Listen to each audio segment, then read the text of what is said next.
bizarre behaviour in recent weeks. Weird seizures, psychotic facial tics, over-exaggerated reactions, coughing fits, strange lesions on her tongue. Is Hillary on the verge of a mental breakdown due to stress, or are her strange outbursts linked to a medical condition? Is Clinton suffering from actual brain damage, or are these odd manifestations just an expression of some kind of narcissistic personality disorder? I talked privately with psychologists and psychiatrists to try and answer this question, and here's what they told me. We know Hillary fainted and hit her head back in 2012, leading to a blood clot in her brain. In almost half of sufferers, this leads to side effects and neurological issues. According to neurologist Dr. Daniel Kasiche, Hillary has post-concussion syndrome and cannot tolerate stress-inducing environments. Experts told me that this footage likely shows Hillary having a mild Jacksonian type of seizure caused by a side effect of the blood clot. Notice how shocked the reporter is by her behaviour, and how Hillary tries to turn it into a joke, but then continues having the seizure. Notice how it was triggered by several different people talking to her at once, which is a known cause of seizures. Is this why Hillary refuses to give press conferences? We see similar traits in this footage: the crazy eye movements, the overreaction to external stimuli, the weird elongated bathroom break in the middle of a televised debate, which insiders said was a flare-up of problems from her brain injury. And do we believe Secretary Clinton will be coming around the corner any minute? Reports that she can barely stand up after giving a speech. The coughing fits, which is yet another side effect of strokes.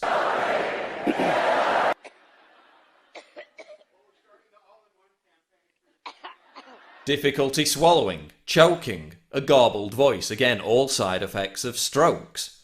Guess what else is a side effect of strokes? Spontaneous outbursts of laughter that go on for longer than is socially comfortable. I know Bernie Sanders said that, quote, the American people are sick and tired of hearing about your damn emails. But there are a lot of people who are not. Well. Including FBI officials. Some aspects of Hillary's freakish behaviour could be explained by the blood clot, but others could be a manifestation of her notoriously unstable personality, and even drug abuse. Her sudden, profound, and disproportionate bouts of rage, confirmed by former Secret Service agents, former K9 handlers, and her own campaign insiders. An anonymous campaign aide told the New York Post that Hillary unleashed, quote, screaming childlike tantrums that have left staff members in tears and unable to work. Byrne paints a disturbing picture of what he claims Hillary is like behind the scenes. When something goes wrong, she seems to go right off the scale. Instead of trying to fix what the problem is, she goes right to anger and berates who she holds responsible for it. Byrne told me that as First Lady, Hillary actually hit a Secret Service agent in the back of the head with a Bible. She became angry about something. She had a Bible in her hand. She didn't actually throw it at him. As he described it to me, she leaned forward and kind of punched him hit him in the head with it. He says the Clinton White House was like a battlefield, and the president showed up one morning with a black eye to prove it. They even said they had to give her, quote, chill pills to calm her down. These outbursts are likely linked to years of persistent drug abuse. Her susceptibility to rage whenever she's challenged would also explain the complete dearth of press conferences and why her campaign builds human walls to keep reporters away. Hillary is also likely on the autism spectrum. She has virtually no empathy for other people. One expert told me that Hillary has high-functioning autism with attendant sociopathy. We came, we saw, he died. This would explain the exaggerated expressions. They're to compensate for what psychiatrists call emotional illiteracy. Could this be why her efforts to connect with people seem so forced, so insincere? I'm just chilling in Cedar Rapids. Barack Obama claims Donald Trump is unfit to be president because of his rhetoric. But is Hillary Clinton physically unfit to be president? Who else was at your home? Were you alone? I was alone, yes. The whole night? Well, yes, the whole night. Well, I don't know why that's funny. I mean, did you have any in-person briefings? I don't find it funny at all. Sanders said that, quote, the American people are sick and tired of hearing about your damn emails. But there are a lot of people who are not. Well. Including FBI officials looking into whether national security was compromised because of this server. Hi, Secretary Clinton. Will you release a transcript of your paid speeches to Goldman Sachs? No, there's a lot of controversy over the speeches. Senator Clinton, I want to give you a chance to respond. Well, I don't know where to start, but let me... Please take 30 seconds. Yes, let me respond. Why do you and the president have such a hyper-partisan view of politics? Well, Chris, if you had walked even a day in our shoes over the last 15 years, I'm sure you'd understand. Your husband received $800,000 for 4 speaking engagements, ostensibly in support of the trade deal, or by a group that supports the trade deal. You've given your own money to your campaign. Is that a conflict of interest? I mean, and how many angels dance on the head of a pin? I have really nothing to.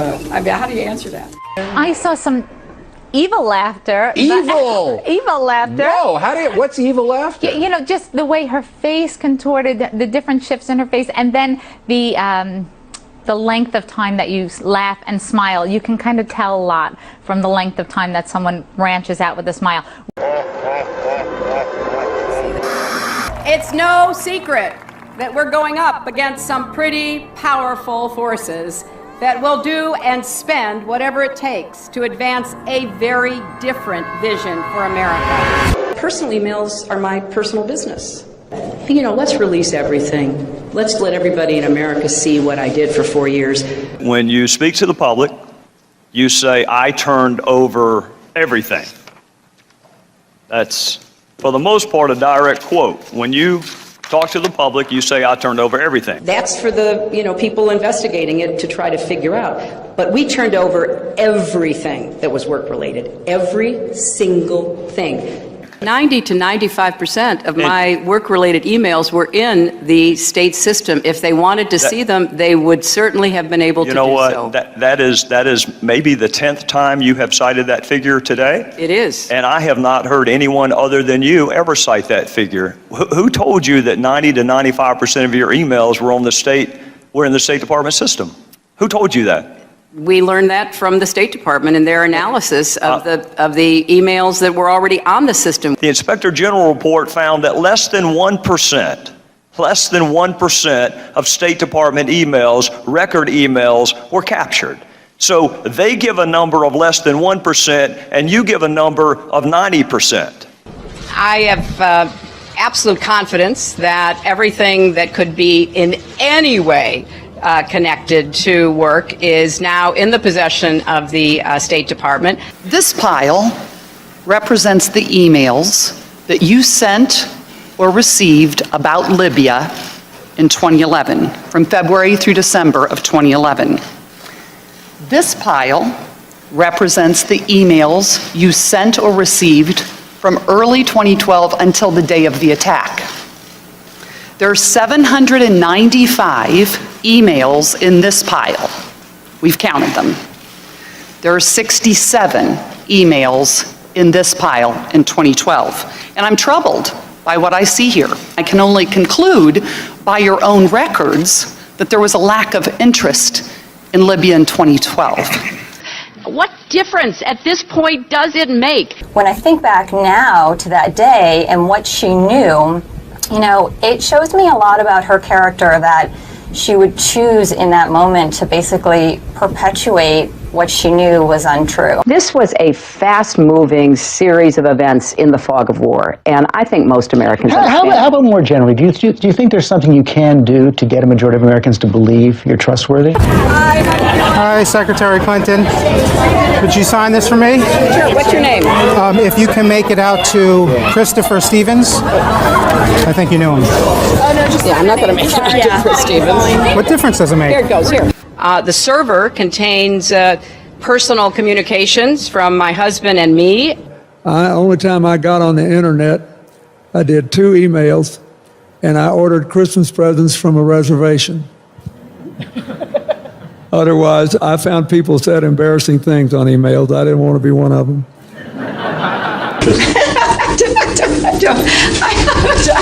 I mean, and how many angels dance on the head of a pin? I have really nothing to. I mean, how do you answer that? I feel sorry sometimes for the young people who, believe this. They don't do their own research. I am so sick. I am so sick of the Sanders campaign lying about me. I'm sick of it. Do you think New York State should recognize gay marriage? No. No. Okay. I believe that marriage is between a man and a woman. I do not support gay marriage. It really is great how long you've supported gay marriage. Yes.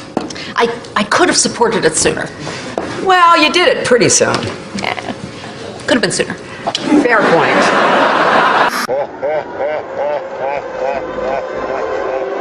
The unborn person doesn't have constitutional rights. Are you saying that a child on its due date, just hours before delivery, still has no constitutional rights? Under our law, that is the case. I was a Goldwater girl. I'm very proud that I was a Goldwater girl. Goldwater was against the '64 Civil Rights Act. 40,000 people, half of them Negroes, demonstrate against Goldwater. I am compelled to urge Negroes and all people of goodwill to vote against him. His election would be a tragedy and certainly suicidal almost for the nation and the world. He's a very arrogant person to deal with, which I think is a combination of this vision of Russia and some fundamental insecurity. I could have told him he was a KGB agent. By definition, he doesn't have a soul. I mean, this is a waste of time, right? Как минимум, государственный деятель должен иметь голову. Mrs. Clinton has never been too graceful in her statements. When people push boundaries too far, it's not because they are strong. I remember landing under sniper fire. There was supposed to be some kind of a greeting ceremony at the airport, but instead we just ran with our heads down to get into the vehicles. Her arrival in Bosnia was not quite as dramatic as Clinton put it. Good to see you. Once again, her memory doesn't match our videotape. She and her daughter Chelsea lingered on the tarmac to greet U.S. military officials. Took photos. There was the group of 7th graders on the tarmac too. And then Senator Clinton walked to the armored vehicle where she did eventually dock and enter. During the parade in which she participated, her campaign roped off reporters so they wouldn't interfere with the candidate. Memory should always match the videotape. I have been a critic of NAFTA from the very beginning. I think that NAFTA is proving its worth. It was one of the highlights of President Clinton's first term, passage of the North American Free Trade Agreement, also known as NAFTA. Critics blame NAFTA for the loss of manufacturing jobs in industrial states including Ohio and Pennsylvania. Hillary Clinton helped get NAFTA approved. She held at least 5 meetings to strategize about how to win congressional approval. She helped the White House block opposition from labor and environmental groups, and she was the featured speaker at a crucial meeting. Participants in that event said, quote, her remarks were totally pro-NAFTA. Was NAFTA a mistake? NAFTA was a mistake to the extent that it did not deliver on what we had hoped it would. Your opponents are saying that that's really part of a larger pattern with you, that you often avoid taking firm positions on controversial issues. They are going to people showing videos of Donald Trump insulting Islam and Muslims in order to recruit more radical jihadists. Fact checkers have said that she was wrong. All my grandparents, came over here, and turns out only one was an immigrant, 3 were not. And then, frankly, there are those who are saying the best thing that could happen to us is be attacked by somebody. Just bring it on, because that would unify us. It would legitimize the regime. That's the reason I say, if anybody's going to do it, we ought to do it, because we have the capability of doing it. We're not going to give anything up, and in fact, we're going to provoke an attack, because then we will be in power for as long as anyone can imagine. I represented New York, and I represented New York on 9/11. When we were attacked, where were we attacked? We were attacked in downtown Manhattan, where Wall Street is. I did spend a whole lot of time and effort helping them rebuild. That was good for New York, it was good for the economy, and it was a way to rebuke the terrorists who had attacked our country. 9/11 was bad. I agree with that. It's time for the United States to start thinking of Iraq as a business opportunity.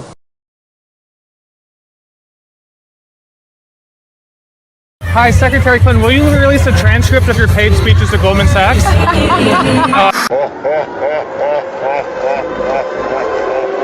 No, there's a lot of controversy over their speeches.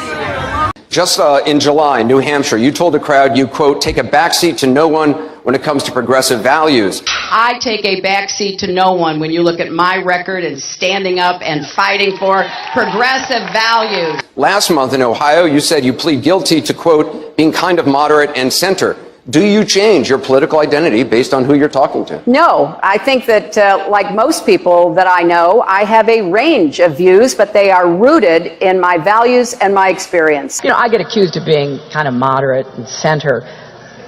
I plead guilty. Just for the record, are you a progressive or are you a moderate? I'm a progressive. I represented Wall Street as a senator from New York, and I went to Wall Street in December of 2007, before the big crash that we had, and I basically said, cut it out. Quit foreclosing on homes. Quit engaging in these kinds of speculative behaviors. Now, who's exactly to blame for the housing crisis? I think there's plenty of blame to go around. Home buyers who paid extra fees to avoid documenting their income should have known they were getting in over their heads. Are you a progressive or are you a moderate? I'm a progressive. Of course we have to deal with the problem that the banks are still too big to fail. We can never let the American taxpayer and middle-class families ever have to bail out the kind of speculative behavior that we saw. But we also have to worry about some of the other players. AIG, a big insurance company, Lehman Brothers, an investment bank. There's this whole area called shadow banking. That's where the experts tell me the next potential problem could come from. You were against same-sex marriage, now you're for it. You defended President Obama's immigration policies, now you say they're too harsh. You supported his trade deal dozens of times. You even called it the gold standard. Now, suddenly last week, you're against it. Will you say anything to get elected? Well, actually, I have been very consistent over the course of my entire life.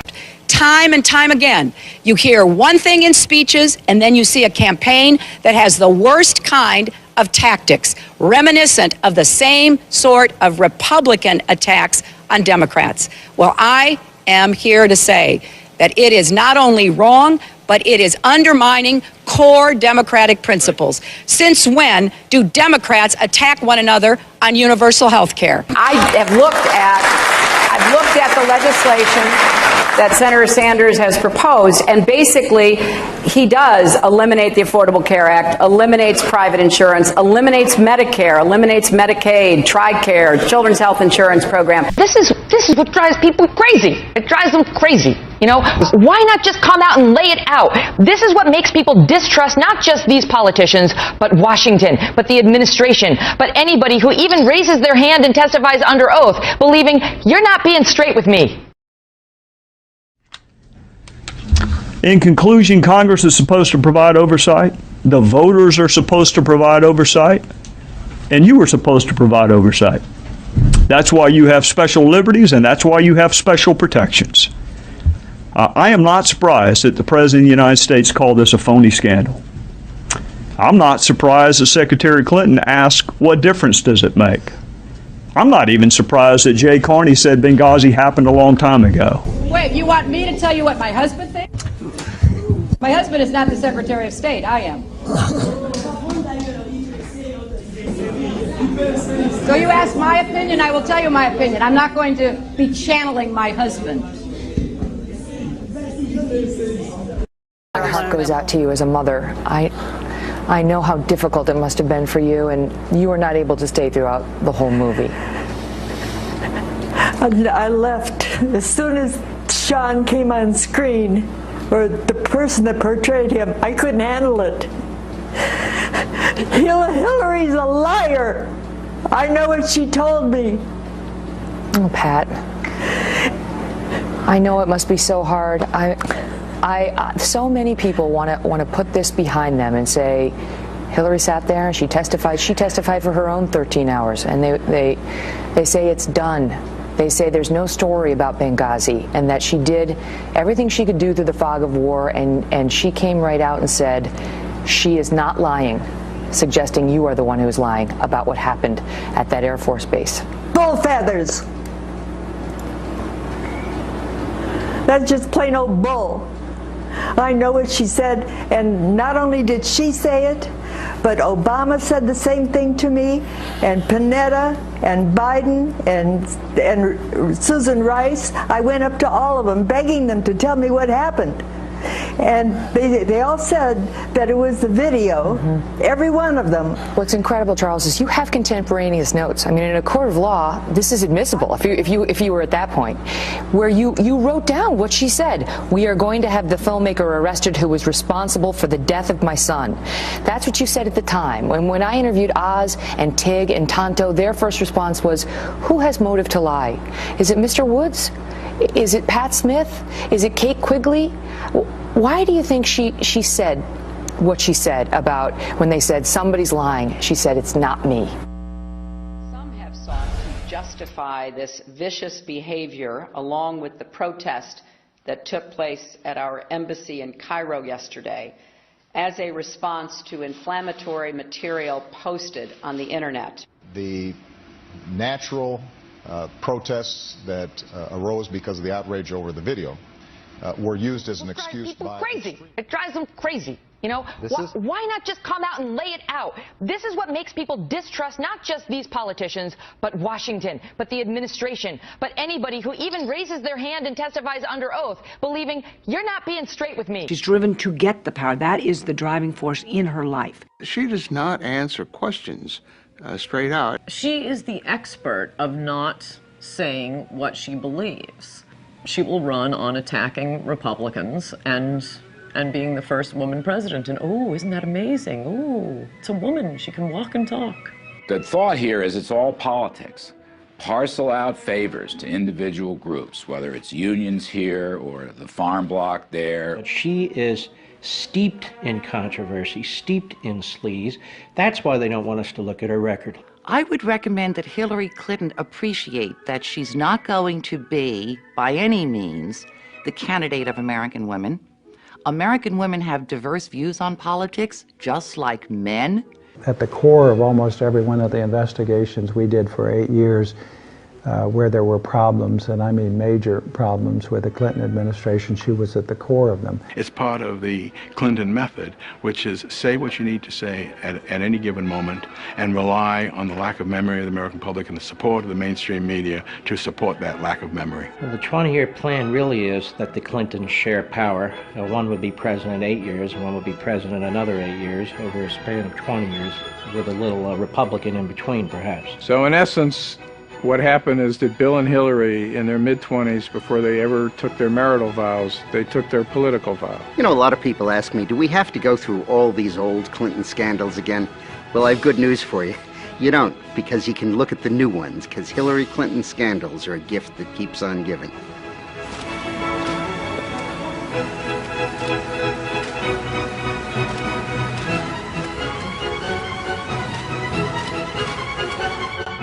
Ruthless, vindictive, mendacious, venal, sneaky, ideological, intolerant. Liar is a good one. Scares the hell out of me. Looks good in a pantsuit.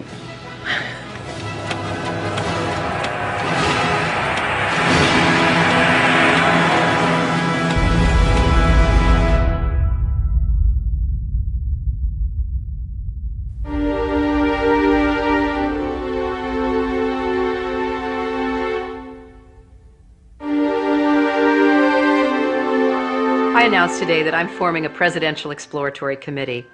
I'm not just starting a campaign, though. I'm beginning a conversation with you, with America. So let's talk, let's chat, let's start a dialogue about your ideas and mine. And while I can't visit everyone's living room, I can try. So let the conversation begin. I have a feeling it's going to be very interesting.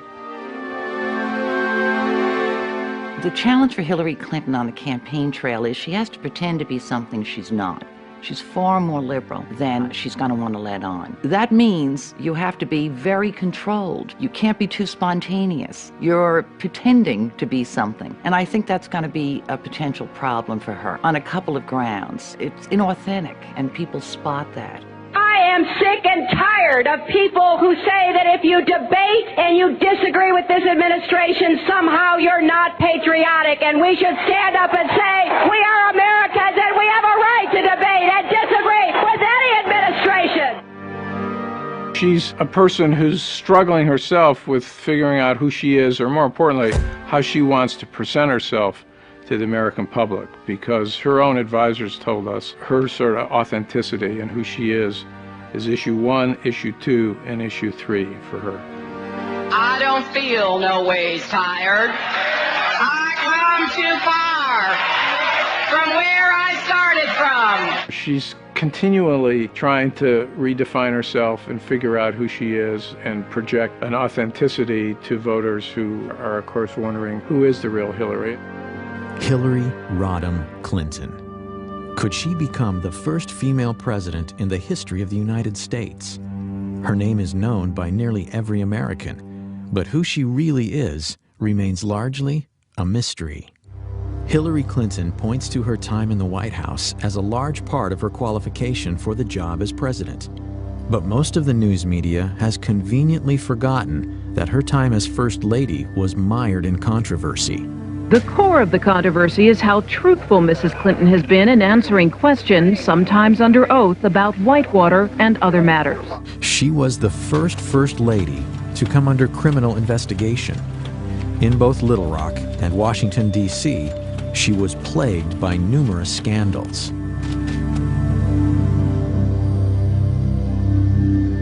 Senator Clinton has extraordinary ability to obfuscate, refuse to answer questions, avoid confrontations, and up until now has been given a pass on it. A story in the New York Times talking about why Senator Clinton voted this way, because I think some people were surprised by it. And her advisor said that she voted yes because she was moving from primary mode to general election mode. Primary mode versus general election mode? How about tell the truth mode? How about we say the same thing in the primary that we say in the general election? We know that Hillary's an insecure person. Secure people don't lie. They don't lie inveterately the way she does. What drives Hillary now is power. She very much is interested in gaining power. She considers herself to be a special person. She has a lot of arrogance, a spirit of superiority about her, and this is the driving force in her life, is to gain and acquire and maintain power.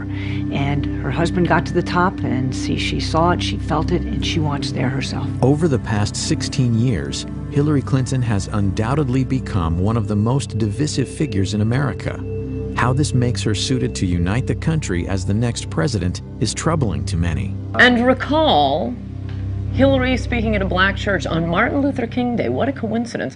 When you look at the way the House of Representatives has been run, it has been run like a plantation, and you know what I'm talking about. And you know what I'm talking about, girlfriend. That's how she's going to get to power? By accusing the Republicans of running a plantation at a black church on Martin Luther King Day? That's it? Okay. After announcing her bid for the presidency, fellow Democrats, including former Clinton confidant and Hollywood mogul David Geffen, publicly questioned Hillary's integrity and truthfulness. Such breaks within the Clinton inner circle beg the question: what is the truth about Hillary Rodham Clinton? It's a recklessness that's born of arrogance that goes back to her 1960s roots in their narcissism. They believe they are a rule unto themselves. I mean, every time Hillary's been caught in a scandal, she really did it. No one made it up. She's deceitful. She'll make up any story, lie about anything, as long as it serves her purpose of the moment. And the American people are going to catch on to it. So who is the real Hillary Clinton? Is she a brilliant trailblazer poised to make history as the first female president? Or is she ruthless, cunning, dishonest, willing to do anything for power? because of your position or your husband's, might have given you some kind of unfavorable or, a favored advantage? There isn't any evidence that anybody gave me any favorable treatment. Yes. Yes, my question, I'd like a follow-up too. First one has to do with Susan McDougal. She said that she brought the documents of Whitewater over to you at the governor's mansion. Did you receive all the documents? And if so, what became of them? Every document that we have obtained has been turned over to the special counsel, no matter where it came from. Mrs. Clinton, can you tell us what you know about stories about shredding of Whitewater documents down in Arkansas? Nothing. At the gubernatorial mansion? Oh, that didn't happen, and I know nothing about any other such stories. You know nothing about documents relating to Whitewater ever shredded anywhere that you know about or authorized or didn't authorize? Absolutely not. When you look at all the skullduggery in the Clinton administration, all roads lead back to Hillary. It also tells us something about the character of the American media. I mean, they carry these people. A Republican with those numbers of character flaws, with that sort of behavioral problem and psychopathic psychology, could not run or be elected to dog catcher if it were a Republican. The politics of personal destruction was a phrase popularized by the Clintons in the 90s to describe the attacks by what Hillary called the vast right-wing conspiracy. But is she actually more familiar with practicing that fine art than being its victim? They have been the masters of the politics of personal destruction, and then they use the well-known trick of accusing your opponents of your own malfeasance. So they accuse conservatives of speaking honestly about the ethical shortcomings of the Clintons, while they in fact speak dishonestly about the integrity of their opponents. And that has been a bellwether, and it has done destruction to people who they've encountered. Even people in the Democratic Party will acknowledge the Clintons are particularly ruthless and particularly aggressive when it comes to campaigns. They war room. This is a military metaphor for the campaign the Clintons invented regarding instant responses, that no matter what the validity of a charge, you don't explain the charge, you don't apologize for the charge, you don't admit any error, you automatically attack the integrity or the motivations of the other side.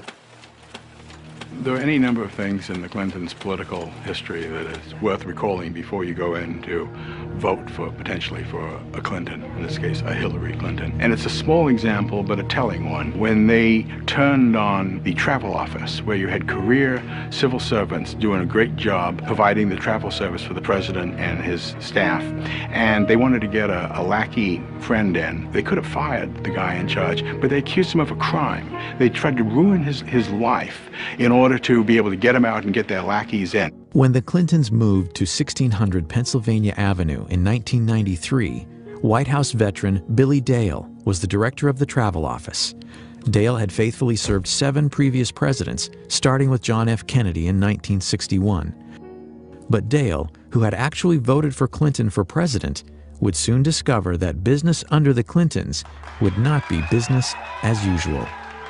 We knew that we were in for a rougher transition because we had heard stories from Secret Service agents who had gone to Little Rock for a 2-week stay down there. And the stories that some of the agents would come back and tell us, that we just knew that it was going to be different.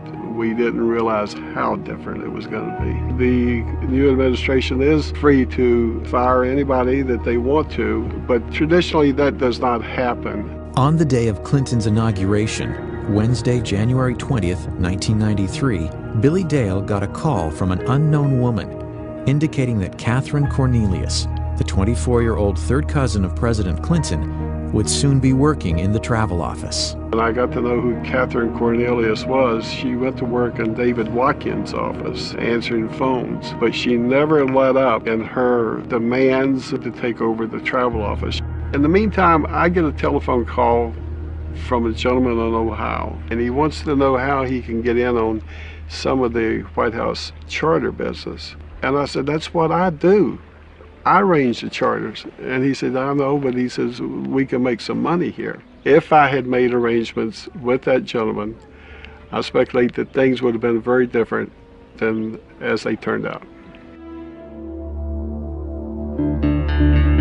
That call was from Darnell Martins, a partner of Clinton's close friends and Hollywood producers Harry and Linda Bloodworth Thomason in a travel agency called TRM. When Congress investigated, they learned Harry Thomason had multiple conversations with First Lady Illary Clinton about taking over the White House charters. At that time, I didn't even know who Harry Thomason was, but we have since learned that Catherine was reporting to him and he was reporting to the First Lady, Illary Clinton.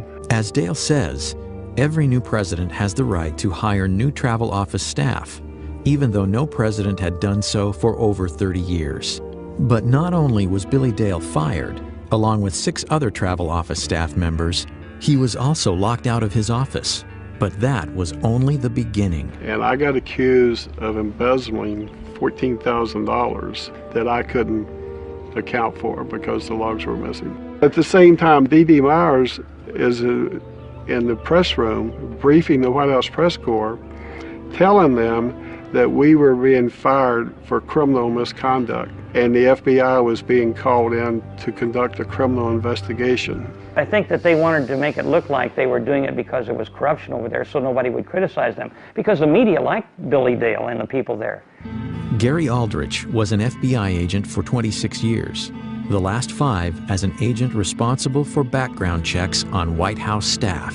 Recall that the FBI had conducted investigations of all of these men and had determined that they were qualified to work in the White House and that they were honest individuals. I conducted some of those investigations. Billy Dale was humiliated and was accused of serious wrongdoing to the degree that they conduct a federal grand jury investigation and an indictment of him. I had dedicated 32 years of my life to this job and served faithfully to Democrats and Republicans alike. The experience was a major event in my career because it taught me that powerful politicians can misuse law enforcement authority almost whimsically.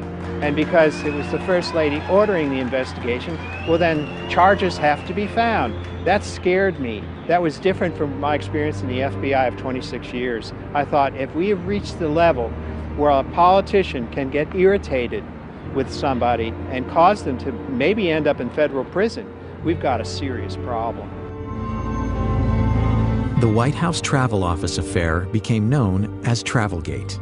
When Dale's legal bills to defend himself were estimated to run as much as $750,000, he considered a plea deal, a fine of $69,000, and a brief jail sentence. Blanche and I had been married for 38 years at that time. I decided that I would have to sell my home. Could I ask her to give up everything that we had worked for?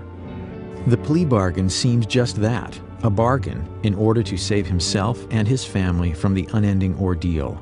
But when Dale was informed he would not be able to proclaim his innocence, he realized he couldn't bargain with the truth. In the meantime, during this year, I got a notice from the IRS that I was being audited. For the next 30 months, Dale was investigated. His son and daughter were also subpoenaed. I remember Vicki, our oldest daughter, telling her mother that if I was found guilty, and maybe we better start over. You were sent to jail for something you...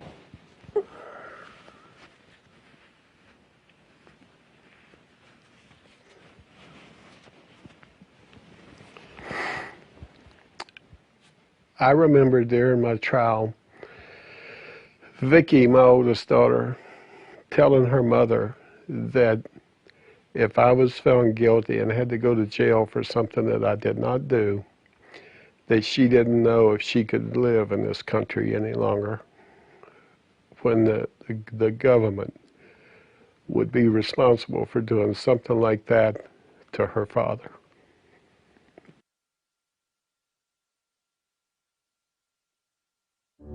When the case went to trial in the fall of 1995, a procession of White House journalists volunteered to serve as character witnesses for Dale, including Britt Hume and Sam Donaldson. The press at the time, I think, ought to remind people that I testified at Billy Dale's trial as a character witness for him. The jury needed less than 2 hours to reach a verdict. And the jury came in and they found me not guilty on all counts. I laid my head down on the desk in front of me and cried. Ultimately, the Office of the Independent Counsel's final report on the travel office firings found that Mrs. Clinton's sworn testimony was factually inaccurate. Hillary Clinton was more powerful as a first lady than any first lady that had been in the White House that I knew of. That I have learned that she was involved with it more than Bill was. Bill just wiped his hands of it and just would let her handle it. That's an example of the cynicism and the ruthlessness of the Clintons. And at the time, I think a lot of people thought that Hillary had at least as much to do with that as Bill did. What she did to the travel office, I mean, in a way, that is the most illustrative scandal because it was such an Evita Peron act of maliciousness toward these ordinary people. This guy running the travel office all these years, I'm getting them out, getting my rich Hollywood friends in. It's not even the most illegal thing they did, but it is the most contemptible thing they did.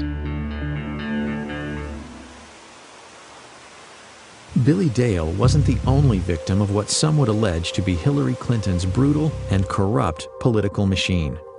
I would say the most important thing I would study is her conduct as First Lady, not as Senator, and her lack of sensitivity to civil liberties, of privacy, using the Internal Revenue Service, her hostility to opponents, her hardness, her meanness.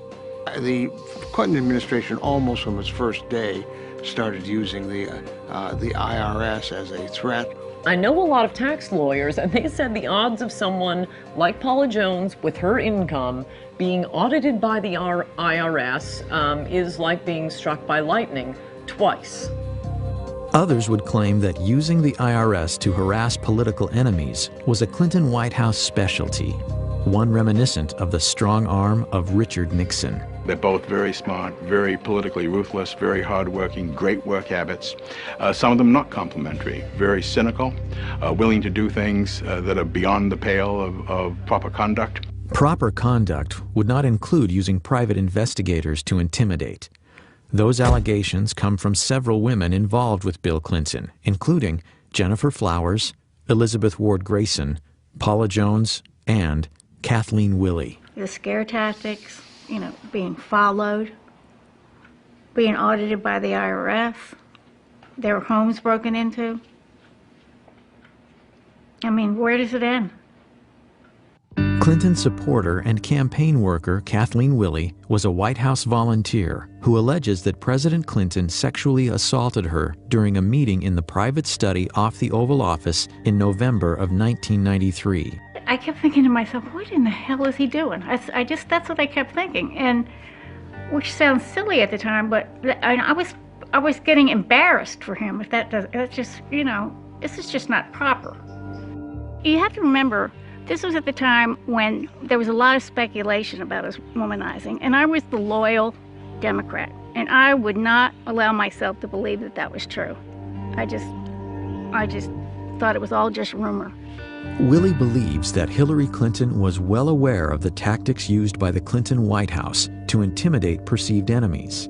Willey says 2 days before she was set to testify against President Clinton in the Paula Jones sexual harassment case, a stranger confronted her. We passed, and he stopped, and he said, "Hey, Kathleen, did you ever find your cat?" And then he said, rather ominously, "Yeah, that bullseye was a really nice cat." And that's what I thought, that something else was going on here. He stood back and he said, "You're just not getting the message, are you?" The Clinton attack machine immediately targeted Willey. However, there are corroborating witnesses. Jared Stern, a former Marine, later told congressional investigators he was hired to investigate Kathleen Willey during a clandestine nighttime meeting. It was late at night. He called me, asked me to meet him here in this parking garage. I met him, said he had something very important to discuss. I talked to him about it, discussed the tasking, and then I left to carry it out. Stern declines to discuss what he was hired to do. But Stern has admitted he was so uneasy about it that he called Willey, using an alias. I made a telephone call to Miss Willey. I left a message on her answering service indicating that I'd try again the next day. And he left a message for me saying, be careful, that there were people out to get me. Jared Stern is a first-hand witness to what the Clintons are doing, have done, and are doing to these women. The Clintons are a unit. They share a zeal for power and a willingness to engage in any and all threat-neutralizing strategies. Legality be damned. No one will ever say what happened to Kathleen Willey was an anomaly. That MO can be seen throughout the Clintons' political lives. It is consistent. Willey says her car was vandalized, her house broken into, and a cat's skull was left on her porch. Today, she still lives in fear.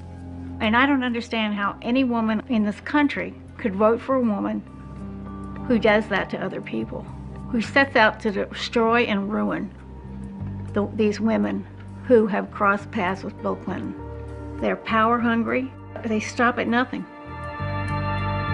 They stop at nothing.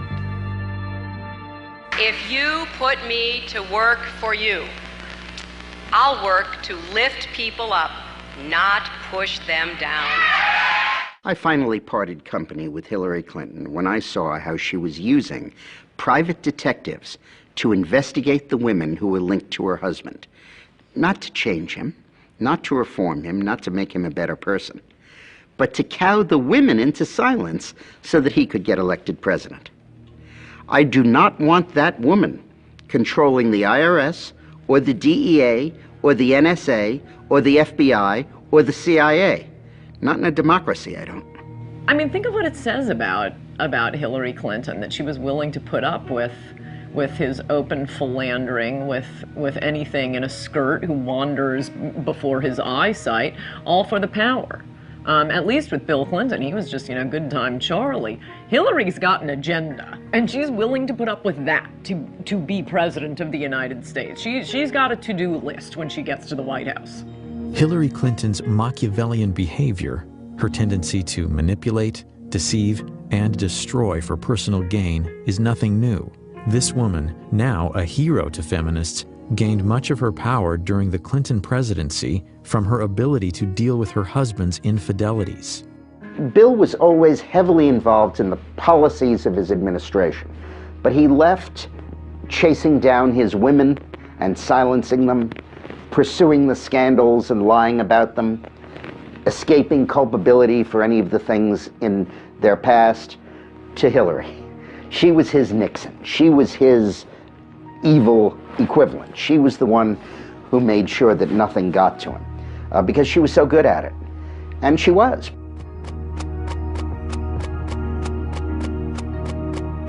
Hillary's mastery of the black arts of attack politics is often skillfully cloaked in layers of deniability. But when she needs money, as all candidates do, her imprudence bewilders even her most loyal supporters. The pattern is a familiar one. Huge amounts of money are raised from political insiders, lobbyists, and special interest groups, and questions follow. In the summer of 2007, Hillary was forced to return nearly $900,000 from fundraiser Norman Shue, who is now under indictment for running a Ponzi scheme. During the White House years, it was the dirty money of a cast of characters that included Johnny Chung and Charlie Tree, both convicted of illegal campaign fundraising. I think it was Johnny Chung that said the White House was like a subway turnstile. You put the money in and you got in. And his tokens were very large, of course. There's evidence that he collected money from a Chinese intelligence officer, and they were trying to influence our elections to gain access to decision-making powers in the United States so they would bend U.S. policy towards China. The campaign finance scandals were so extensive, 120 people either fled the country to avoid being interrogated by investigators, pled the Fifth Amendment, or otherwise avoided questions. 14 guilty pleas came out of that. This is really stunning. And it's stunning to me how the media will give her a pass and how the media pretends none of these things happen. And they accept the Hillary operatives line, which is, well, that's old news, everybody knows about it, let's move on. Okay, we move on. Now they're laundering money through Chinese dishwashers in Chinatown in New York. I'm a little surprised somebody in the campaign didn't flag that down and say, dishwashers, maximum contribution, or $1,000. Let's look into that a little bit. The Los Angeles Times looked into it and found that they couldn't find something like a third of these Chinatown contributors, and that they found other people who said they had no idea that they had made contributions. It looks like a clear case that somebody committed fundraising law violations, and the Clinton campaign at the least did not do due diligence to try and track that down. One case in particular highlights Hillary's hypocrisy and startling recklessness when it comes to raising illegal campaign contributions. Though most of the news media has ignored it, Hillary was directly involved in what has been called the biggest campaign finance fraud in the history of the United States. It is a story with all the elements of a bestseller: cash, cons, and Hollywood stars. And it was all caught on tape.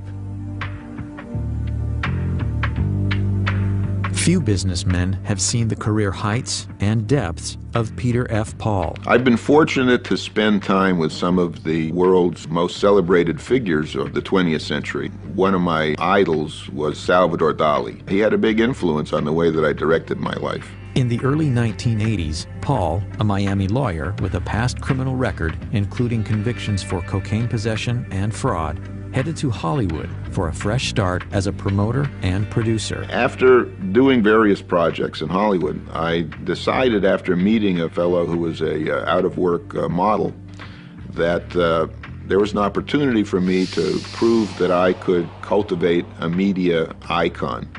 Within 18 months, I had him on the cover of People magazine. Ultimately, it led to my first meeting with the Clintons, with Illary Clinton, actually.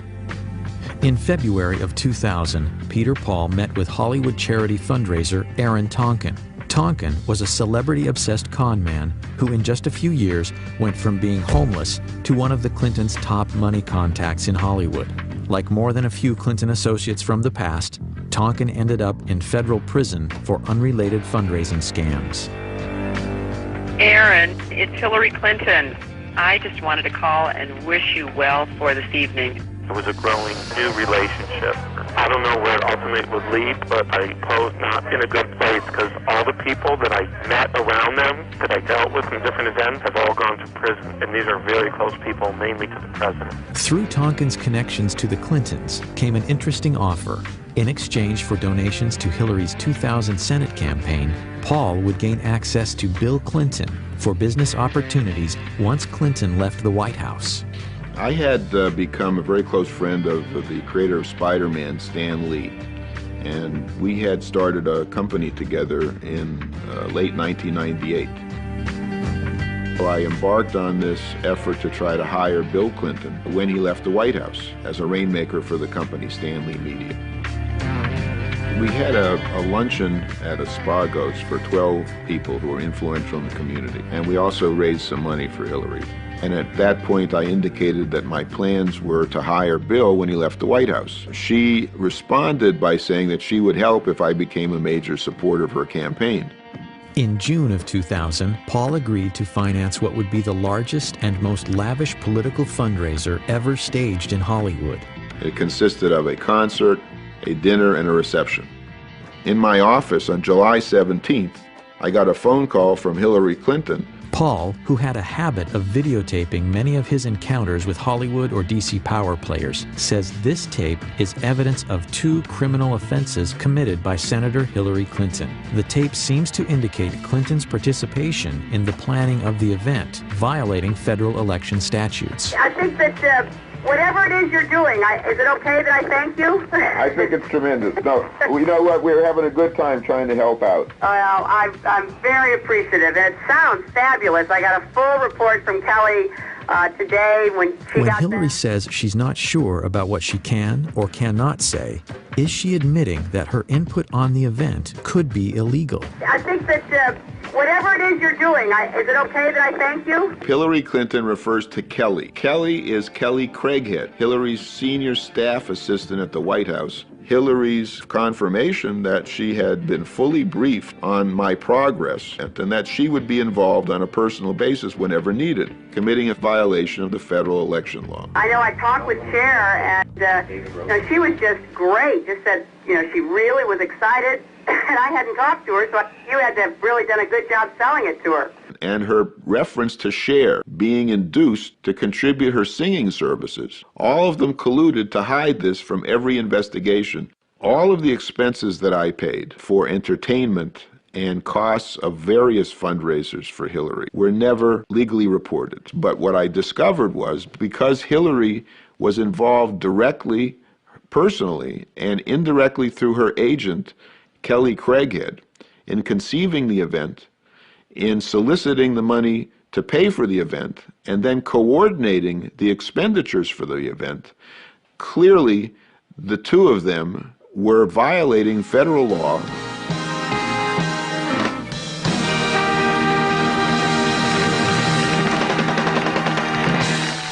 Ladies and gentlemen, the chairman of Stan Lee Media, Stan Lee.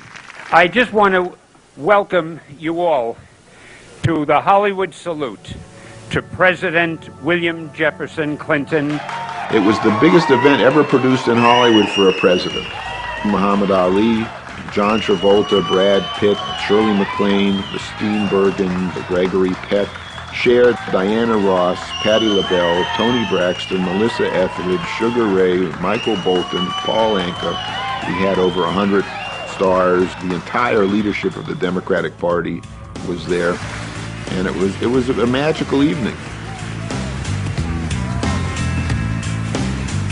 But just 2 days later, the magic was gone. The Monday after the event, I got a phone call from Ed Rendell telling me that the Washington Post was asking questions. The position that Hillary Clinton would take was that she hardly knew me and that I didn't give any money, and that if I was smart in order to maintain my deal, that I would go along with that. The Washington Post bombshell questioned Hillary's decision to associate with Paul, given his criminal past. The Clinton camp implied they weren't aware of it. I had been vetted 6 times. My house had been prepared for a presidential sleepover. And the president allowed me to put my name on 25,000 invitations. It's impossible to think that they didn't know that I had federal convictions, which anybody that uses the internet can find within 4 clicks. Peter Paul was basically paying for the entire event, and he was held at arm's length. He wasn't invited to the White House, and they did not really want to interact with him. And it never really dawned on me, because I really didn't understand those part of politics and how it works, that they do a vetting process. Amazingly, the Clintons continued to solicit money from Paul, even after publicly distancing themselves from their newfound friend.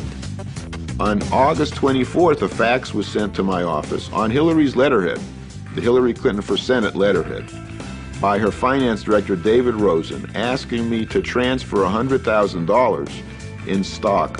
And here you have a smoking gun document, which is on her letterhead, faxed to my controller with the wiring instructions to send $100,000 worth of stock. That's illegal.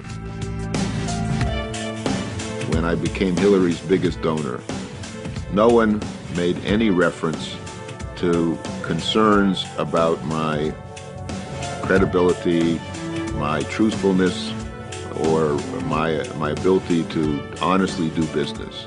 You know, Hillary has no problems with me as long as I'm writing checks. From there, the Paul case takes twists and turns no screenwriter could imagine. Stan Lee Media collapses. Paul is indicted on 2 felonies in connection with trading of Stan Lee Media stock.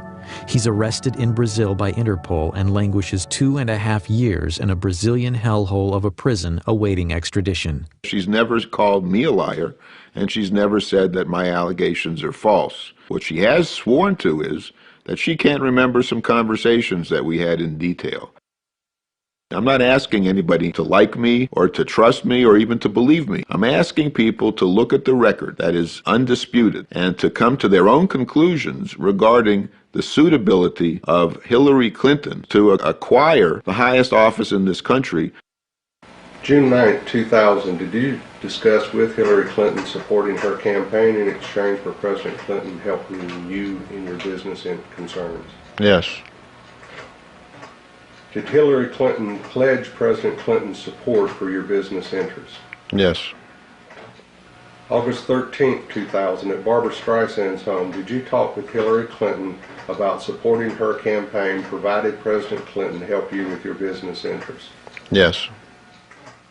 I've been analyzing polygraphs since 1995. I attended the Department of Defense Polygraph Institute. I would say Mr. Paul has been truthful in his answering the questions concerning the issues administered in the polygraph.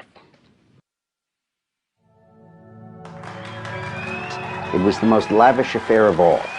But her campaign said that it cost $400,000, not $1.1 million, so that they could use the other $700,000 for the campaign and use it to buy advertisements. Now the question is, did Hillary know it was a mistake? Of course she did. Number one, she was there and she knew it couldn't have only cost $400,000. Number two, she frequently urged Peter Paul to hold down the expenditures for it. Number three, after the forms were filed with the FEC, Peter Paul told her they were inaccurate, and Hillary continued to file inaccurate forms. And finally, the FEC investigated it and concluded it did cost $1.1 million. I want to thank Stan Lee and Peter Paul and Aaron Tonkin for their extraordinary hard work and leadership on this. The Clinton campaign ultimately paid $35,000 in fines for having underreported the cost of the gala. Aaron Tonkin says both Senator Clinton and her finance director, David Rosen, knew of his illegal financing schemes, including how he reimbursed celebrities who donated to Hillary's Senate campaign. They wrote a check where I told them to write it, the Senate 2000 from the invitation they received, and then I reimbursed them either $1,000 or $2,000, depending if one or two people came. I told her National Finance Director, David Rosen, and he just said, don't tell me anything like that. And I told the FBI. Is it possible that the senator from New York and former First Lady, the most experienced of all the candidates, was completely unaware of her finance director's dealings? Peter Paul awaits sentencing for securities fraud.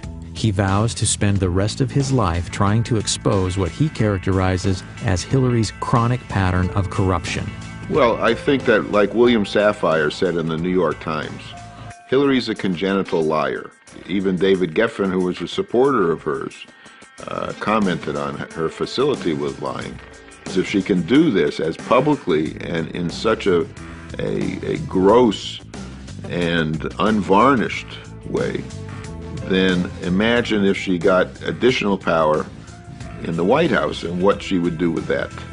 I can't think of any other politician in history who has shown such a disrespect and a contempt for the Constitution and the rule of law as Hillary. And I represented Richard Nixon's best friend, and I knew Richard Nixon. And I'll tell you something, she's no Richard Nixon, she's worse. One of her great claims throughout the 90s and in her present career as senator is that she'll say, oh, this is all old news. Well, it's old news because the Clintons are repeat offenders. They've been doing these things going right back to the 1980s.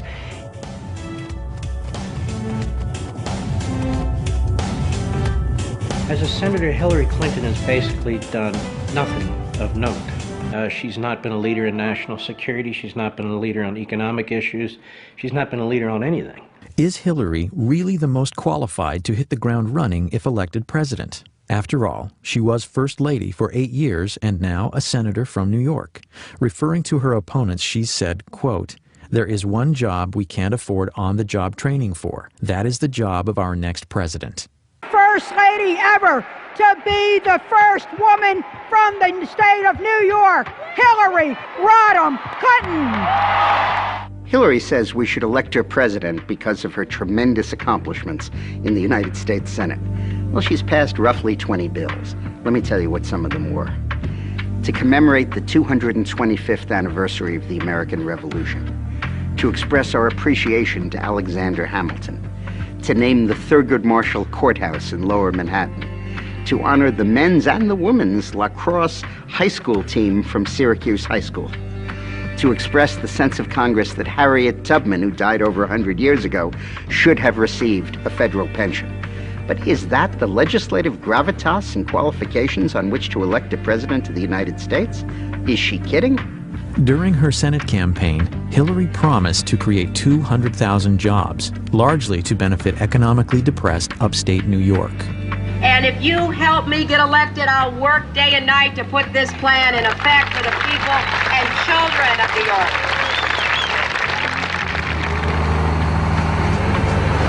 I'm Marshall Brown. I'm the owner-operator at GMB Farm. I grew up here with my father, but we sold out in 1985, and I started back up in 1987. I milked cows every day of my life for 20 years.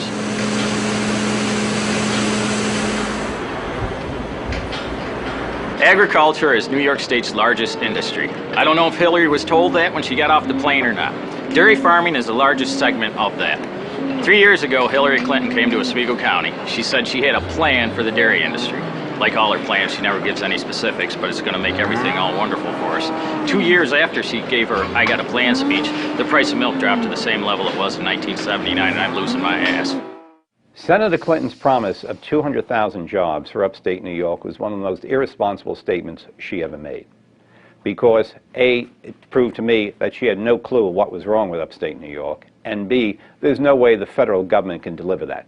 Should she have made the promise? Oh, sure. That's what politicians do. That's what God put them on the earth to do, is make promises they can't keep. I don't fault her for making the promises. I fault her for making bad votes in the Senate against the very tax cuts that would have helped the state of New York. No, the Bush tax cuts were the only hope upstate New York had of competing, and if New York State wasn't so burdened by heavy taxes, heavy unionism, heavy regulatory red tape, upstate New York could be doing dramatically better. Because I do have a plan. I have an economic plan for upstate New York to try to make sure that we keep our young people here, that they can have jobs in this area, they can stay and raise their children. Between 2000 and 2006, over 1 million New Yorkers moved out of the state for economic or financial reasons. Today, in the upstate town of Clinton, New York, many of Hillary's constituents aren't pleased with their senator. Well, we certainly would like more support from her in this area. I think every business would like to see more economic support. I think that she's just a typical politician. Whatever the surveys show she should be doing, she's doing. She tends to spend most of her time downstate. That's where the votes are primarily, and sometimes we feel forgotten up here. She cares more about her consumers, her food stamps, her welfare programs than she does the American farmer that's producing the food. When the American farmer is eligible for food stamps, there's a problem. Which I am. As a presidential candidate, Hillary has made other promises that may also prove difficult to keep. My plan does not create a single new government department, agency, or bureaucracy. It is not a government takeover of health care. It is a public-private partnership that provides more choices. Her sweeping health care reform proposal comes with a price tag of nearly $110 billion per year. Anne is going to pay more. You are going to pay more. People with jobs will pay more. That's why she's so popular with women with needs, but not so popular with women with jobs. Hillary's first effort to socialize health care came in 1993 during her husband's first term. Widely perceived as a disaster, many say it provoked the Republican Revolution. I mean, certainly you have to ask whether or not she's learned a lot from that experience. It was a failure. She knows it was a failure. It was a very embarrassing failure for her. Where have you seen the government make anything more efficient and less costly and more effective by its presence? Where have you seen that? As I've said on many occasions, I still have the scars to show from what we tried to do back in the first 2 years of Bill's administration. The effort to kill Hillary Care was really good common American sense. Americans know a bad fish when they smell one. Everything Hillary wants for America is what Canada does for all of its people, any one of whom that has $5 extra in their pocket comes across the border to the United States for health care services. I think it's worth remembering, after her health care fiasco, the Clinton team put us aside. They gave her ceremonial duties thereafter. She was more like a Pat Nixon than she was like an Eleanor Roosevelt from mid-94 onward, because Bill Clinton's professionals recognized she'd made a hash of the one big policy she'd been given. She was essentially out of the White House in 95, 96, and I know because I was there most of that time. She was visiting China, she went to 70 foreign countries, she wrote a best-selling book, did book signings. Then when the Lewinsky scandal broke, she came back to Washington, and in 98 and 99 led the effort to keep her husband in office, and in 99 and 2000 spent her time running for the Senate in New York. Many Americans believe our healthcare system needs improvement. But what is Hillary's solution? Hillary is really the closest thing we have in America to a European socialist. She really believes that government should vastly expand its efforts in the areas of healthcare and education, and she wants to increase taxes to do it, from 33% as it is now, up into the mid-40s and high 40s as it is in France and Germany. I'm going to take $10 billion away from a lot of these industries, starting with money from the HMOs that are getting too much out of Medicare, starting with the no-bid contracts for Halliburton, starting with the defense industry that needs to be pared down and reined in. I've been very clear about that. And as she talks on the campaign trail, her purpose of government, as she sees it, is to remold society for the common good. The common good in this case means government. It means Washington. She wants government to be in control. She wants government to direct the economy. The other day, the oil companies reported the highest profits in the history of the world. I want to take those profits and I want to put them into a strategic energy fund. She expects to use the government to become extremely involved with the lives of the people in this country, because government knows best. So when she talks about nationalizing health care, she's not kidding. She's been at this now for 10 years. She wants to take over the healthcare system. What might Hillary's healthcare plan look like? Welcome to Yuma, Arizona. In my practice, about 70% of the care is paid for by Medicare, federal government, and another 20% is paid for by the state. So essentially, we're a very socialized medical community here. But with so much free health care available from the state and federal government, abuses are inevitable. One of my favorites is a patient of mine who was actually a drug runner. His books didn't tally, and to teach him a lesson, they blew a hole in his foot with a shotgun down in Mexico. Well, he went to the closest medical hospital in Mexico where medical care was free, and they were going to amputate his foot. So he hopped up to the border, literally, and at that point demanded an ambulance, which by our emergency medical laws we have to supply. So we got an ambulance to him, we brought him to our emergency room. I asked him, I said, let me guess, this guy's insured, right? And my friend said, oh, actually, he has Medicare. This guy's been wanted for years on 4 federal warrants. We're giving him his Social Security check every 2 weeks. Critics say Hillary's healthcare overhaul is not unlike what citizens of Canada or the UK now experience. Yes, much of it is free, but is there a catch? The waiting lists get longer and longer. You can wait 6 months to see a specialist. That's socialism. When you're standing in a line, waiting and waiting, that's socialism. I'm thrilled that universal health care is back on the national agenda. You know, as we remember back in 93 and 94, we tried to come forward with the plan. We weren't successful. I have the scars to show for that experience. Medicine should be between one physician and the patient, not between an army of bureaucrats and the patient. If people give their health to the government, what does the government not control? The federal government from 3,000 miles away is not your doctor. Hillary's health care is one of the few Clinton campaign platforms that contains specifics. But on other issues important to Americans, what does she believe? But on specific issues, I've come out with very specific plans. With respect to Social Security, I do have a plan. But personally, I am not going to be advocating any specific fix until I am seriously approaching fiscal responsibility. Do you, the New York Senator Illary Clinton, support the New York governor's plan to give illegal immigrants a driver's license? I did not say that it should be done, but I certainly recognize why Governor Spitzer is trying to do it. No. You said yes. No. You thought it made sense to do it. No, I didn't, Chris. It makes a lot of sense. What is the governor supposed to do? Do I think this is the best thing for any governor to do? No. obviously she hadn't been coached on. And if she's not coached, she's, despite the fact that she's intelligent, she is so insecure and so loathes the give and take of real politics that she just seizes up. And she sure seized up when those questions were asked her. You know, finally, for the first time, everyone talks about, well, Hillary talks about how, oh, they were so mean to her, they were so mean to her. All that happened in that debate was that, I think it was Tim Russert in that debate, engaged in the old journalistic practice of the follow-up question. That's all it took, and, you know, all hell breaks loose because Hillary's asked to actually tell us what your position is. You know, it raises the question, can you withstand the criticism in the way that any president has to? Because there's going to be a lot of it for any president at any time, even the most propitious times. And if you're going to whine about people complaining about you, that doesn't suggest presidential stature or character.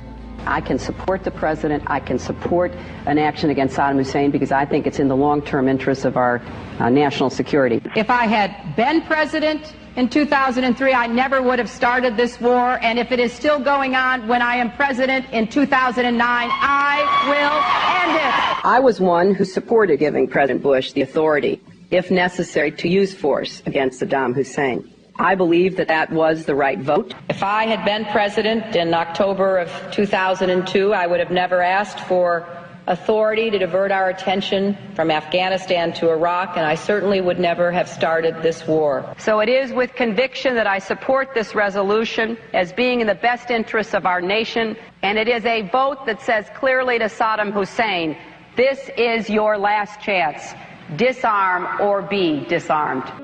I stand for ending the war in Iraq, bringing our troops home. We're going to have troops remaining there guarding our embassy.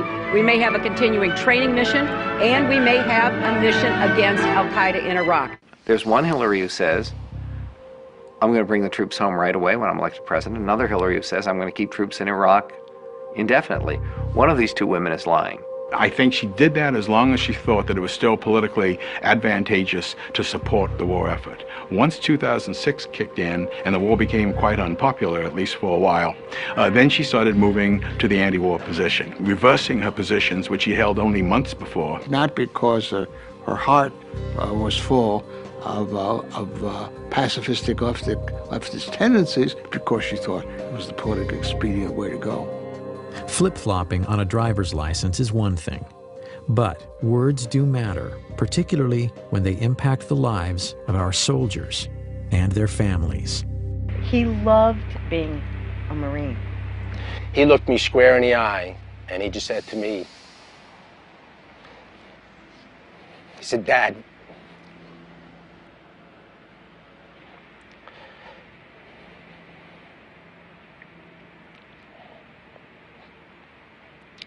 he said, Dad, what could be better, what could be more honorable than to serve your country? It was at that point where he became my hero. In January of 2007, Senator Clinton visited Iraq. While there, she did an interview with ABC News, stating, I don't know that the American people or the Congress at this point believe this mission can work.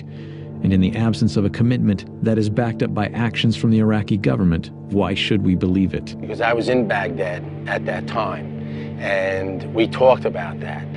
I'm thinking, what the heck goes through the minds of our military that are out on those front lines, the Ramadi, the Fallujahs, out walking the streets of Baghdad, Hadifas, and throughout Iraq, putting their life on the line every single day, and hearing something like that. It's just so demoralizing. Robert Buzz Patterson served as the president's senior military aide in the Clinton White House. Distinguished service in the Air Force, including combat missions, and his regular interaction with the First Lady gave him unique insight about the potential future commander-in-chief. They see that when Mrs. Clinton says something stupid about the war, or Harry Reid says the war is lost, or Dick Durbin calls them war criminals, that is played immediately on Al Jazeera and Al Arabiya overseas. That does nothing to support the troops. All it does is embolden the enemy to believe if they can hang out a little bit longer, they win. It's very hard to believe her because you don't know what the next day she's going to say, and, you know, it's terrible. Everybody from a four-star general to a private understands what it means to be a leader, what it means to have moral backbone and discipline and integrity. And the military saw none of that during the 1990s and does not see that any of those attributes in Mrs. Clinton today. If we do pull out and we do not complete this mission, my son's sacrifice would have been in vain, along with the other fallen heroes. If a legislator does not like the war and decides enough already with this war, then cut off the money. They're entitled to do that. But above all, it's not up to a legislator to try to outguess military strategists. That's not their job.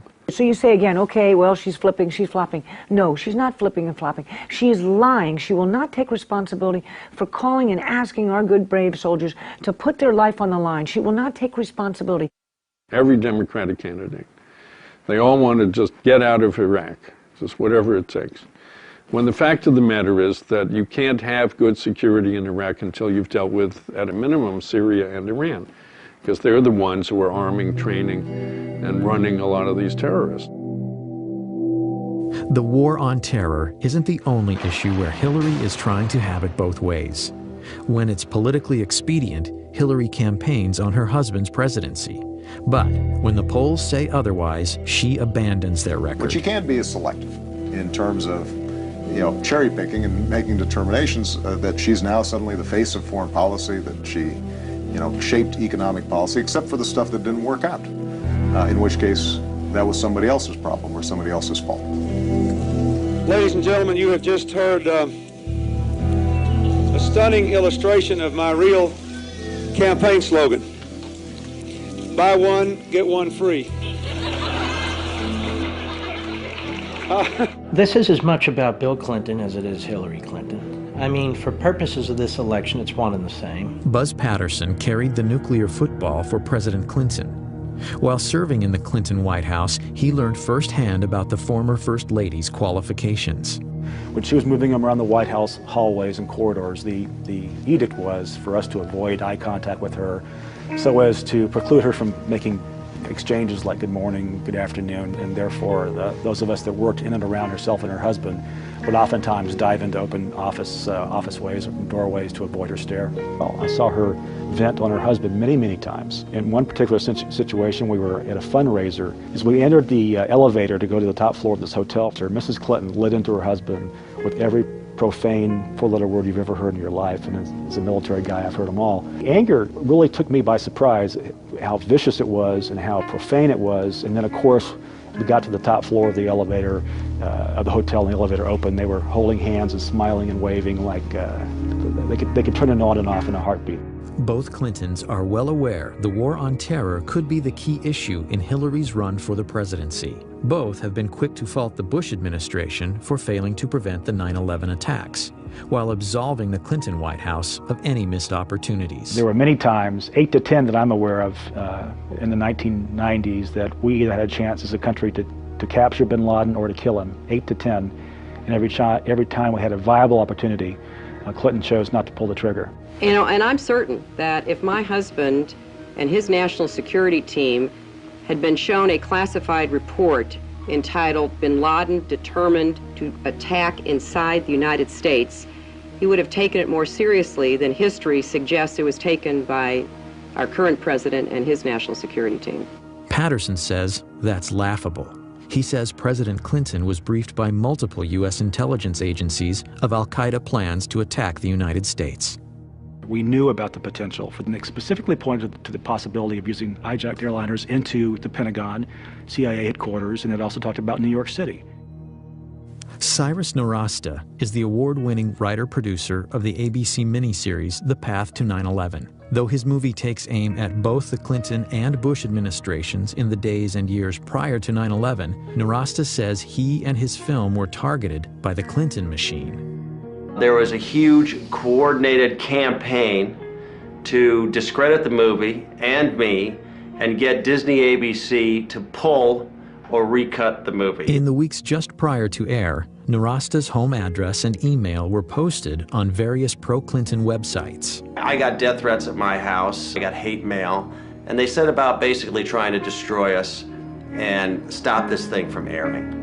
Intimidation included 5 senators, led by Harry Reid, sending a letter to Disney ABC threatening to revoke their station licenses if they didn't pull or recut the movie. You gotta understand, these phone calls, the threats on the internet, these bloggers, all of these people out there, none of them had seen the movie. This was all political spin, and it was generated by ex-President Clinton from his offices in Harlem, where he met with all of these bloggers to specifically discuss countermeasures against the ABC broadcast, The Path to 9/11, and how they could get it pulled from the air.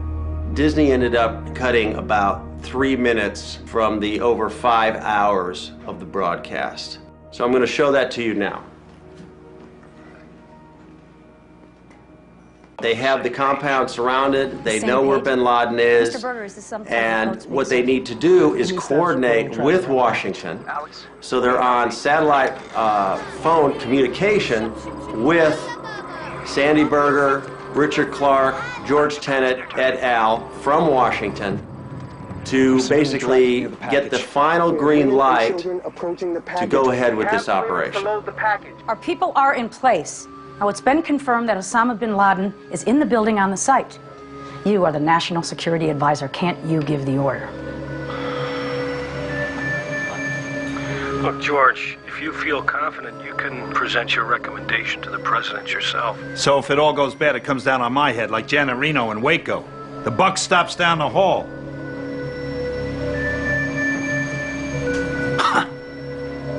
Mr. Berger, sir.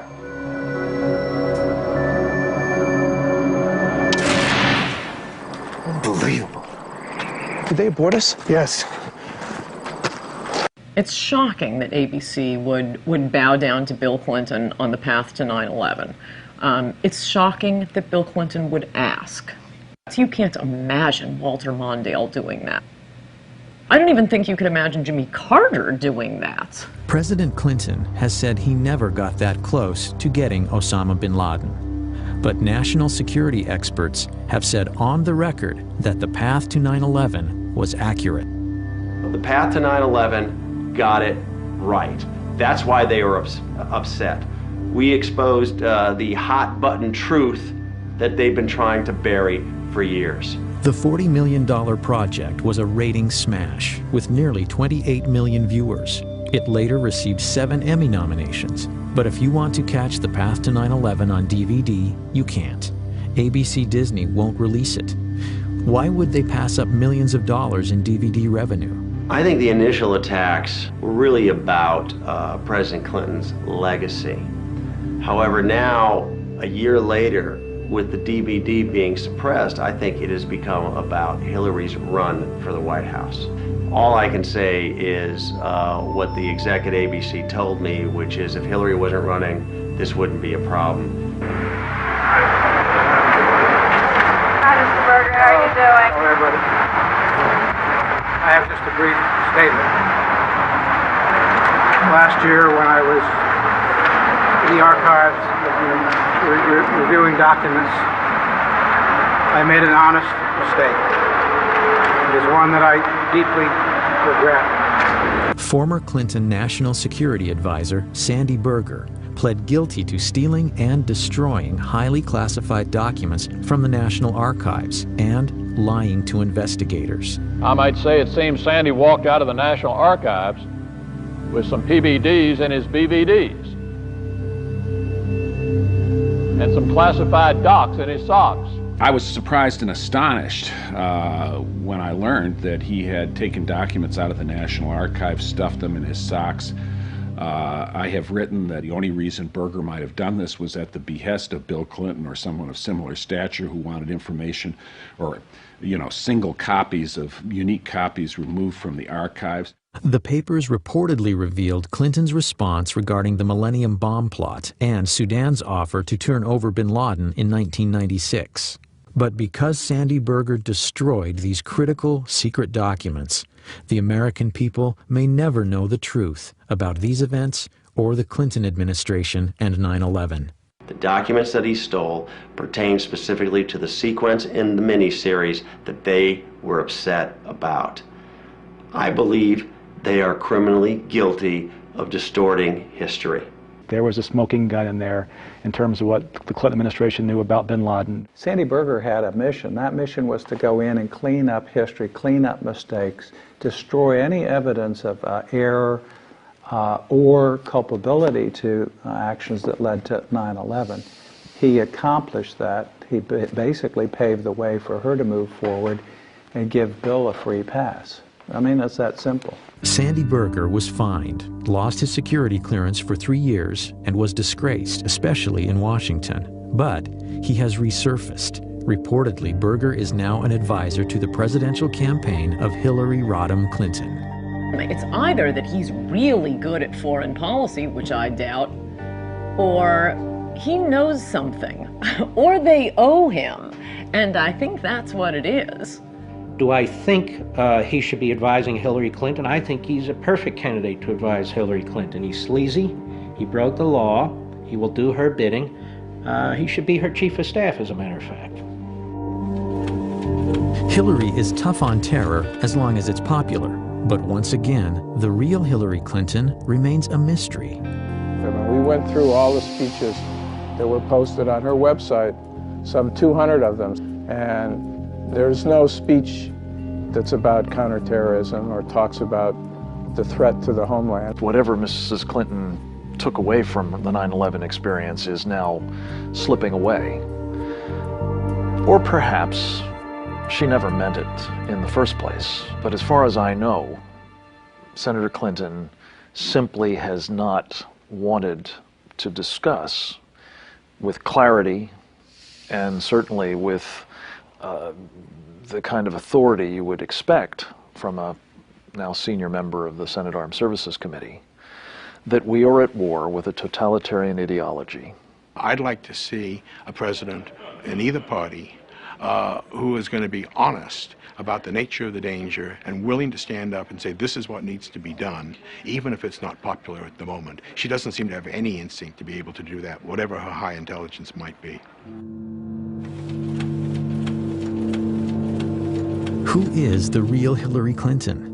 Clinton scholars and writers hoping for an answer were shocked to learn that, despite Freedom of Information Act stipulations, after 3 years, the Clinton Library has only released 0.5% of its records. This is the mentality of a tyranny, and yet the media treats this as if it's no big deal. It is a very, very big deal. We paid for those documents at that library. Much of our money goes into that library. It's a federally run operation. The Clinton Library is known locally as Little Rock's Fort Knox. Nearly 2 million pages of records covering Hillary's years in the White House are locked away, clouding her role in policymaking. Over 300 Freedom of Information Act requests are pending. Well, that's not my decision to make, and I don't believe that any president or first lady ever has, but certainly we'll move as quickly as our circumstances and the processes of the National Archives permits. This idea they're claiming now that we're trying to release them, we're trying to as fast as we can, but the library just won't let us release them. You want the papers released, order the papers released. They're your papers. A tendency of this administration, from the top all the way to the bottom, is to withhold information, to resist legitimate requests for information, to refuse to be forthcoming about information that is of significance and relevant to the job that all of you do and the interests of the American people. I think the American people have a right to as much of the public record as possible about Hillary Clinton. Those records should be released before the 2008 election so we can learn a lot more about exactly how much influence she had in the White House, what her positions were in the White House, and how she acted in the White House. Character is defined as what we do when we think no one is looking. By that standard, many critics say the Clintons are sorely lacking. On January 20th, 2001, President Clinton issued 140 pardons on his last day in office. Those pardoned or receiving commuted sentences included cocaine trafficker Carlos Vignali and the biggest tax fugitive in U.S. history, Mark Rich. As much as those pardons reveal about Bill, an earlier pardon may have revealed even more about Hillary's character and her willingness to do anything to get elected. I remember the first Met game my dad took me to, and we were sitting at the very top of Shea Stadium. It was probably 1971. It was just a beautiful day out with my dad. You know, he loved the Mets, he loved his sports. That's one thing that I'll never forget, sort of being in the car with him and being at the game with him, just enjoying his presence. It was an idyllic childhood, to be honest with you. I couldn't have asked for a better childhood up until I was 9. My dad was a very decent, honest family man. As a matter of fact, on that day, January 24th, he was looking forward to coming home that Friday, celebrating my brother's 11th and my 9th birthdays. It was going to be a big family event for us.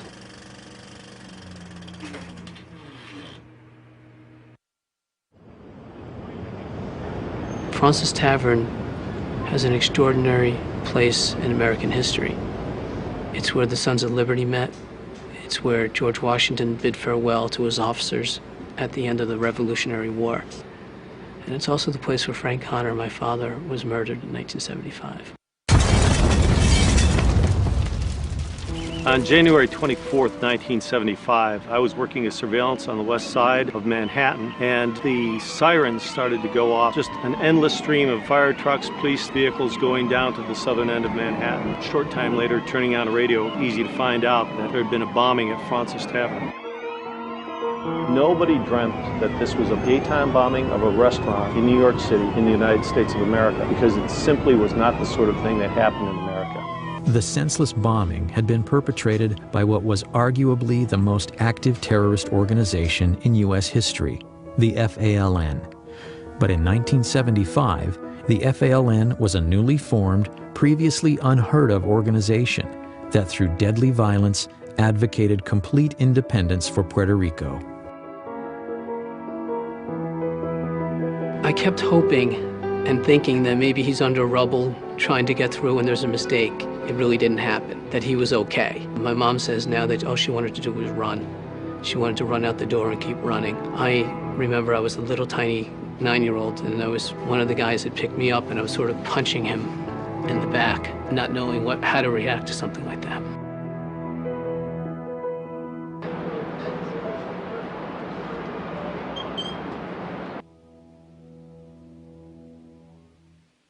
Joe, this is the Bissell dining room at Fraunces Tavern, and this is the room that suffered most of the damage in the bombing on January 24th, 1975. The bomb was placed actually just on the opposite side of these doors. Waiters and some of the other witnesses remember seeing somebody come through this door carrying a large duffel bag. He looked around the room. One of the waiters was about to approach him and tell him that he had to leave when he stepped back out. Apparently left the bomb outside. This was a typical FALN device. It was a quantity of dynamite, included propane tanks, which was one of their trademarks in building their bombs in the early days, and a simple timer, a wristwatch altered to serve as a timer to set off the device. So he knew when he placed it that essentially the people that he had seen were going to feel the impact of it. Absolutely. He knew that he was committing mass murder, no question about it. Where would my dad have been sitting in relation to this table? I believe your dad was sitting at the end of the table here, Joe, and would have been one of the first people hit by the blast of the bomb.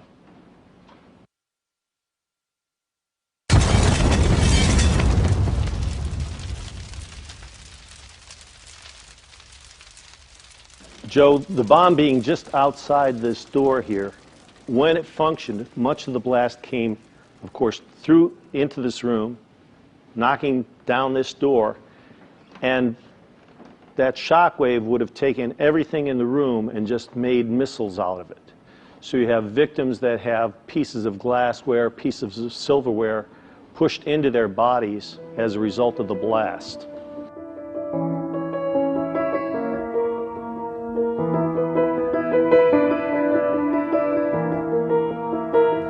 Do we know why they chose the time, the place, the day? The communique that they left said that they were trying to kill capitalist, imperialist pigs in Francis Tavern, and specifically cites Francis as being the target. 4 died, and more than 50 were injured. It was a typical FALN operation, one of over 130 bombings between 1974 and 1983. But on that crisp winter day at Francis Tavern, no one could imagine what the future held for the murderous members of the FALN. Hillary's biggest problem running for the Senate was that she wasn't a New Yorker. And how is she going to appeal to the specific ethnic groups that make up the New York State electorate? So, in September 1999, right in the middle of her Senate campaign, she was approached by City Councilman Jose Rivera, who really is a spokesman for the Hispanic community in New York, who gave her a packet urging the pardoning of the FALN terrorists. And included in the packet was a letter to Hillary asking her to use her influence on her husband to get these pardons granted. And 2 days later, they were. Freedom came today for most of the 14 Puerto Ricans who accepted President Clinton's controversial gift of clemency. 11 of them, who describe themselves as nationalists, some others describe them as terrorists, were released from federal prisons around the country. It made no sense. Not one of the incarcerated FALN terrorists had requested clemency or had expressed any remorse. In fact, prior to that action, the Clinton administration had granted clemency in just 3 cases out of over 3,000 applications, according to the Office of the Pardon Attorney at the Justice Department. It was putting a political agenda of the Clintons above my father's life. Sandy Berger appeared on television a day or 2 after the pardons were granted, or after the clemency was granted, and stated that these people were not personally involved in violence. That's simply not the fact. In this case, these people were convicted of planting 36 bombs in Chicago. If that's nonviolence, then Mr. Berger's dictionary is a little bit different than mine is. The Department of Justice received a memo from the FBI saying that under no circumstances should these people be released. The President of the United States, who had access to all this information, ignored the facts of the matter. You have to ask yourself, who benefited from this besides the terrorists themselves? It's my view that have concluded the only other person that could have benefited from this was Hillary Clinton. The Senate, on a 95-2 vote, later denounced President Clinton's FALN clemency. Candidate Clinton claims she is the most experienced. Her husband claimed she was intimately involved in his administration, and yet Hillary said publicly she had, quote, no involvement in or prior knowledge of the decision. Obviously, she knew about it. Obviously, she asked Bill to do the pardons, and obviously, when she says she knows nothing about it, she's not telling the truth.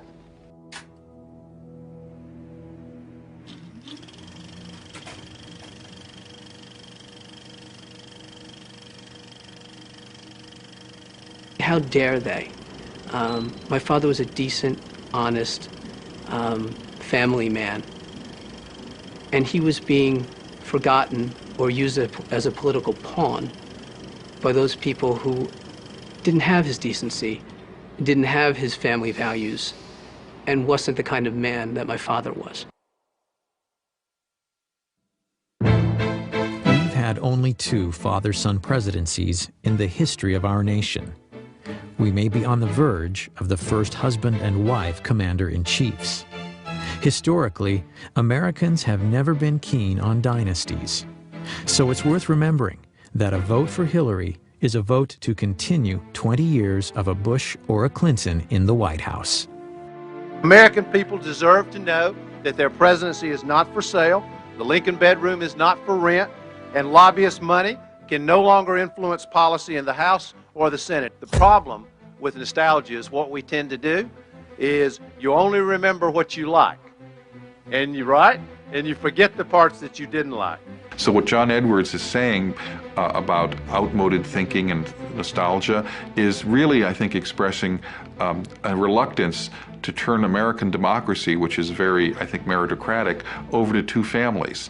And Hillary Clinton would represent the past in that, and a continuation of, I think, a dangerous trend to electing people because of how much recognition they have rather than their intrinsic qualities. Finally, before America decides on our next president, voters should need no reminders of what's at stake: the well-being and prosperity of our nation.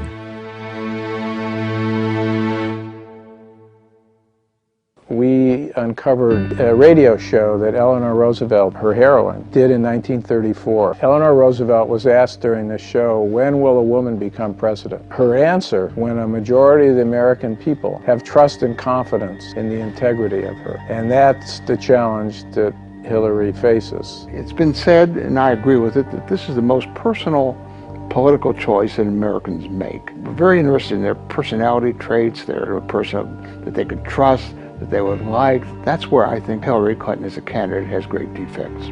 She's not accountable.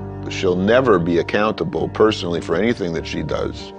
And her personality is such that she believes that the end justifies the means, no matter what those means are. If she weren't married to Bill Clinton, what is there that she has accomplished in her life that would lead you to believe that she should become the most powerful person in the country?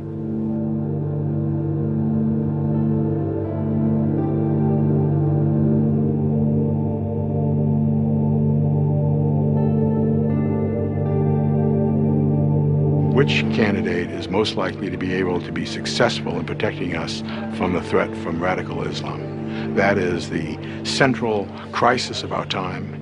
If she reverts to form, Hillary Clinton will likely be in the future what she has been in the past, which is a person, a woman, a politician of the left. And I don't think that's going to be good for the security of the United States. She can't favor English as the official language of government, has said she can't favor it. 85% of the American people favor English as the official language of government. I think there are a number of big issues where you'd have a very clear contrast. She favors liberal judges. 91% of the American people favor the right to say one nation under God.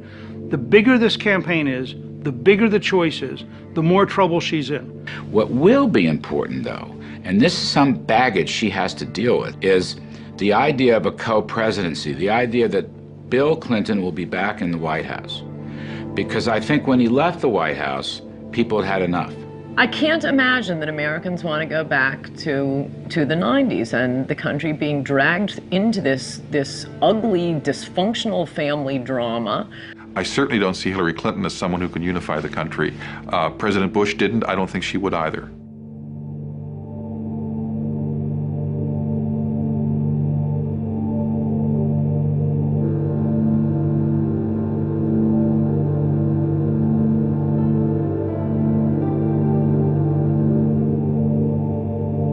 I think that we're at a very critical time in this country that requires leadership. And I can tell you, beyond a shadow of a doubt, that Hillary Clinton I know is not equipped, not qualified to be our commander-in-chief. This vote comes down to one thing: liberty. Do you believe in liberty or don't you? Economic liberty, free speech, protecting our borders, protecting our country from terrorism. The issue is liberty. You know, on January 20th, 2009, someone will stand on the steps of the Capitol and raise his or her hand to take the oath of office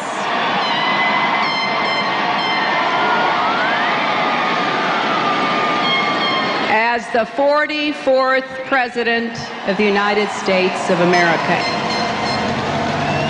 We must never underestimate this woman. We must never understate her chances of winning.